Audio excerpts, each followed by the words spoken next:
विद्यालयों को लेकर अब तक का सबसे बड़ा आंदोलन, हिल गई सरकार, नेताओं के चेहरे पर घबराहट साफ। आप नेता संजय सिंह का सीधा ऐलान, अब हर गांव हर जिले में योगी के खिलाफ होगा विद्यालय बचाओ आंदोलन। शराब के ठेके खोलो पर स्कूल मत बंद करो। प्राइमरी विद्यालयों के बंद होने से मचा पूरे उत्तर प्रदेश में कोहराम। गरीब मजलूम मजदूर परिवारों के बच्चों पर पड़ी सबसे ज्यादा मार। नजदीकी स्कूल बंद, अब 5 से 6 किलोमीटर दूर होगी पढ़ाई। हजारों बच्चों का भविष्य शिक्षा से टकराकर अंधकार की तरफ बढ़ा। योगी सरकार का नया फरमान, शराब के ठेके बढ़ेंगे, स्कूल मर्ज होंगे, शिक्षा नहीं शराब बनी विकास की प्राथमिकता। दोस्तों, उत्तर प्रदेश के गांव-गांव में अब एक नई हलचल है। ये सिर्फ राजनीति नहीं, ये सिर्फ विरोध नहीं, ये उस भविष्य की लड़ाई है जो बच्चों की कॉपियों और किताबों से निकलकर अब सड़क पर आ गई है। क्योंकि सवाल अब यह है कि सरकार को स्कूल चाहिए या शराब के ठेके। जी हां, यूपी की योगी आदित्यनाथ सरकार के उस फरमान के खिलाफ अब जमीनी बगावत खड़ी हो गई है, जिसमें हजारों सरकारी प्राइमरी स्कूलों को बंद या मर्ज किया जा रहा है। और इस आग में घी डालने का काम किया है आम आदमी पार्टी के नेता और राज्यसभा सांसद संजय सिंह ने, जो अब पूरे उत्तर प्रदेश में एक बहुत बड़ा मोर्चा खोल चुके हैं। इस विलय के कारण बच्चे अब दूसरे स्कूल में जाते नहीं, आपके सामने उन्होंने बोला।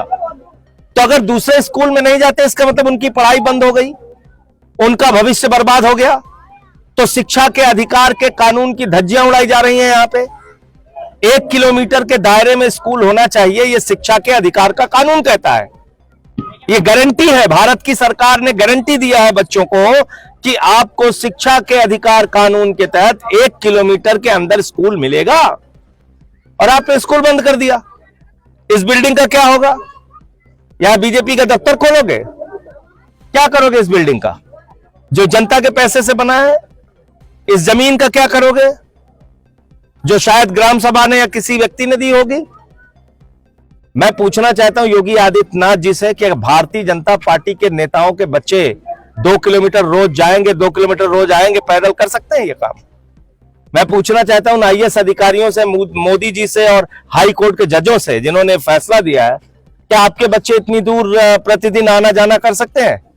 तो ये घोर अन्याय है, बच्चों की शिक्षा को छीनने की एक नापाक कोशिश है। और बाबा साहब डॉक्टर भीमराव अंबेडकर जी ने जो सपना देखा था और ये कहा था शिक्षा शेरनी का वो दूध है जो जितना पिएगा उतना दहाड़ेगा, तो वो शेरनी का दूध छीनने की एक कोशिश है।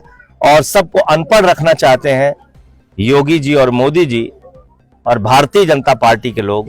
वो चाहते हैं एक अनपढ़ समाज बने, वो चाहते हैं एक ऐसा समाज बने जहां पे कोई पढ़ा लिखा ना हो, और अगर पढ़ लिख जाएगा तो हमसे सवाल करेगा। तो अनपढ़ समाज बनाना चाहते हैं। लेकिन आम आदमी पार्टी और हमारी प्राथमिकता शिक्षा, स्वास्थ्य, बिजली, पानी हमेशा से रही है और हम इसकी लड़ाई पूरे उत्तर प्रदेश में लड़ रहे हैं।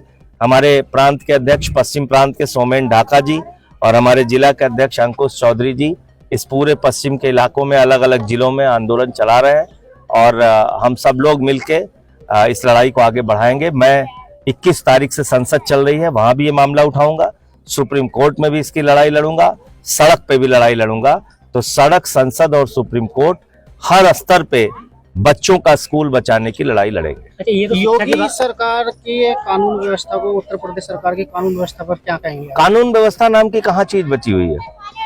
आप देखिए, एक एक दिन में 24 2 दर्जन हत्याएं हो रही हैं उत्तर प्रदेश में। क्या कानून व्यवस्था है बताइए? लोगों की जिंदगी की कोई कीमत है? मार पीट, लड़ाई झगड़ा, हत्या, बलात्कार, ये तमाम घटनाएं हो रही हैं अभी। सर, कावड़ चल रही है यहाँ पे और आप भी देख रहे होंगे कुछ वीडियो इस तरह के आ रहे हैं, मतलब कुछ गुंडे उत्पात नहीं करना चाहिए। देखिए, हम बाबा भोले शंकर के नाम पे श्रद्धा प्रकट करने के लिए कांवड़ मनाते हैं, पूजा अर्चना करते हैं श्रद्धा के लिए, भगवान की भक्ति के लिए, और उसमें किसी के नुकसान पहुंचाने का तो कोई कारण ही नहीं बनना चाहिए। अभी जैसे ढाबा तोड़ दिया गया, बताइए, वो महिला बिलक बिलक के रो के कह रही थी, कितनी मुश्किल से काम करके उन्होंने वो ढाबा अपना खड़ा किया था, उसको तोड़ दिया। कभी आता है स्कॉर्पियो तोड़ दिया, कभी ड्राइवर को मार रहे हैं। तो ये चीज बिल्कुल ठीक नहीं। और कम से कम भोले शंकर को मानने वाले लोगों को तो अपना मन और हृदय विराट रखना चाहिए, उसमें किसी को नुकसान पहुंचाने का कोई कारण नहीं होना। संजय सिंह ने कहा है कि सरकार ने करीब 27,000 स्कूलों को बंद कर दिया है और इसकी जगह खोले गए हैं 27,308 शराब के ठेके।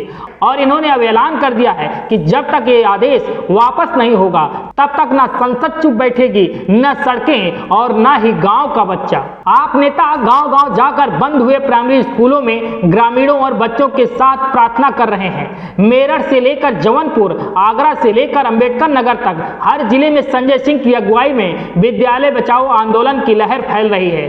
वो स्कूल जो कभी बच्चों के भविष्य की पहली सीढ़ी हुआ करते थे, आज ताले में जकड़े हैं और गरीब मजदूरों के बच्चे अब मीलों दूर जाकर पढ़ने को मजबूर हैं या पढ़ाई ही छोड़ रहे हैं। संजय सिंह का कहना है कि योगी सरकार की ये नीति गरीब विरोधी है, शिक्षा विरोधी है और बच्चों के भविष्य को कुचलने वाली है।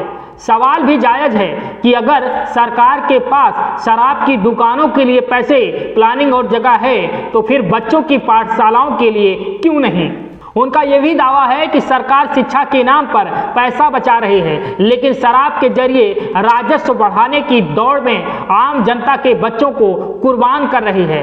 आज उत्तर प्रदेश का ग्रामीण बच्चा सिर्फ इसलिए शिक्षा से वंचित हो रहा है क्योंकि उसका स्कूल मर्ज कर किसी और गांव भेज दिया गया, जहां तक पहुंचने के लिए या तो पापा को मजदूरी छोड़नी पड़े या फिर बच्चे स्कूल ही छोड़ दें।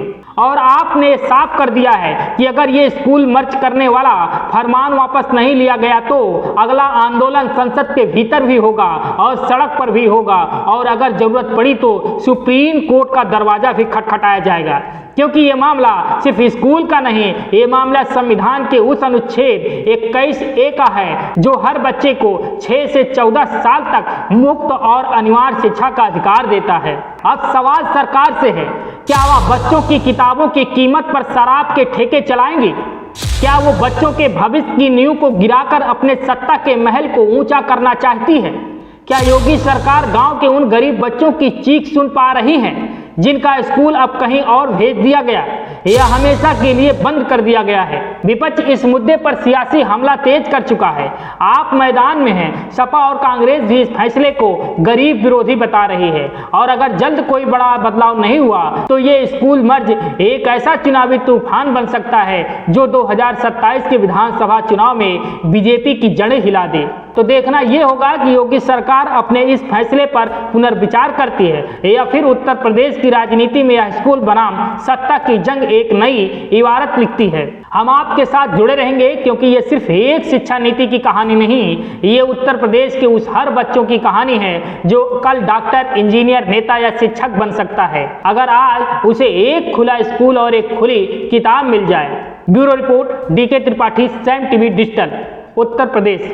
सब्सक्राइब करें साम टीवी, क्योंकि हम आ गए हैं अब आपके बीच, दिखाएंगे सत्ता के वादों और अपराधियों के एक एक कारनामे की हकीकत। और हाँ, अगर आपके पास भी हो कोई ऐसी खबर तो कमेंट करके हमें बताएं, क्योंकि बिना डर और दबाव के हम दिखाते हैं हर एक खबर डंके की चोट पर।